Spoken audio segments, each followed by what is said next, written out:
भाग्य और कर्म की कहानी। इस दुनिया में बहुत से ऐसे व्यक्ति हैं जो अपने काम करने के तरीकों को अलग से करते हैं। कुछ लोग हैं जो मेहनत को कम वैल्यू देते हैं और कुछ लोग हैं जो भाग्य को सब कुछ समझते हैं। एक बहुत ही घना जंगल था। उसमें एक जानकार साधु रहते थे। जंगल एक नदी के बीच में था और नदी के दोनों किनारों पर दो राजा रहते थे। दोनों राजा एक दूसरे के दुश्मन थे। दोनों एक दूसरे को देखना पसंद नहीं करते थे, लेकिन एक बात दोनों के लिए एक ही था कि कोई भी काम करने से पहले वो एक बार वो जानकार साधु के पास जरूर जाते। दोनों राजाओं में क्रोध बढ़ गया और दोनों ने सोच लिया अब युद्ध से ही फैसला होगा। सबसे पहले जो राजा साधु के पास आया और अपनी सारी बात को बताया। साधु ने बोला, राजन, आपके भाग्य में यह युद्ध हारना लिखा है। राजा बहुत ही उदास हो गया और आशीर्वाद लेकर अपने महल में आ गया और सबसे बोला, कपट बांध कर ही निकलो, जो होगा देखा जाएगा। या तो जाएंगे या मर कर आएंगे।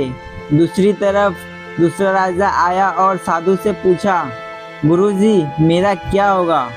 साधु ने मुस्कुरा कर बोला, राजन, यह युद्ध जितना आपके भाग्य में लिखा है। राजा बहुत ही खुश हो गया और अपने राज्य में आकर सबको यह बात बता दिया। फिर क्या था, अगले दिन जब दूसरा राजा युद्ध के लिए जा रहा था, तभी उसके घोड़े की एक नाल टूट गया।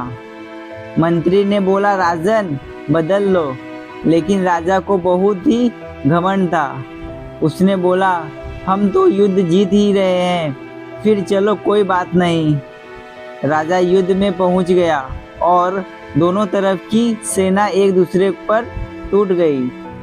थोड़ी देर बाद दोनों राजा एक दूसरे के सामने आ गए और दूसरे राजा के घोड़े का नाल टूट गया और पहले राजा जो कि हारने वाला था, दूसरे राजा को बंदी बना लिया।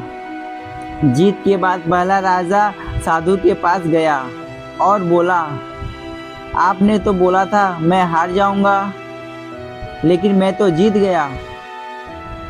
फिर साधु ने बोला, राजन, आपके भाग्य में यही लिखा था, लेकिन आपने अपने मेहनत से अपने भाग्य को भी बदल दिया।